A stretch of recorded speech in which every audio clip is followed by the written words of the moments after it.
Hindi pwedeng hanggang dito lang ako. Ikaw ba? Ano bang pangarap mong maging? Ano pa ba yung mga lugar na gusto mong marating? Ano pa ba yung mga bagay na hangad mong gawin? At ano ba ang laman ng palagi mong hiling?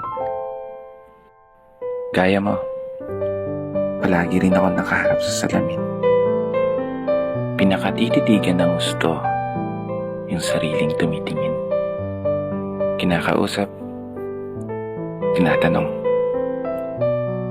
sinisilip ang aking galing. Baka sakaling biglang magising yung ako na gusto kong maging.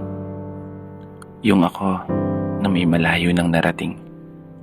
Yung ako na malaya nang bilhin ang kahit anong gusto. Sariling bahay, sariling sasakyan,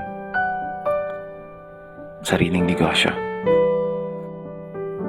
Isang ako sa katauhan ng isang tagumpay na tao. Isang ako na tumama sa loto. Hindi naman tumataya. Pero seryoso, sarap siguro ng buhay natin, no? Pag naabot mo na yung mga pangarap mo.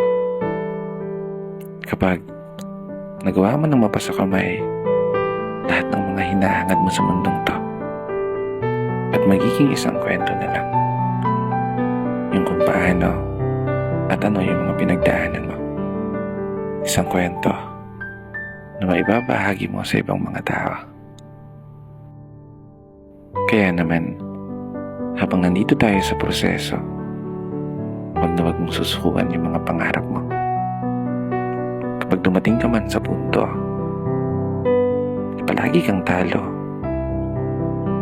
Humarap ka lang sa salamin at tignan ang sarili mo.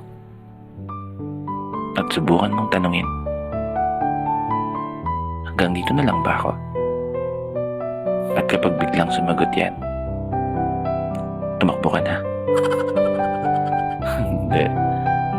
Seryoso na. Ika nga nila, ang pagsuko ay para lamang sa mga mahihinang nilalang. Kinaya nga ng iba. Kaya panigurado, kaya mo yan. Magtatagumpay ka.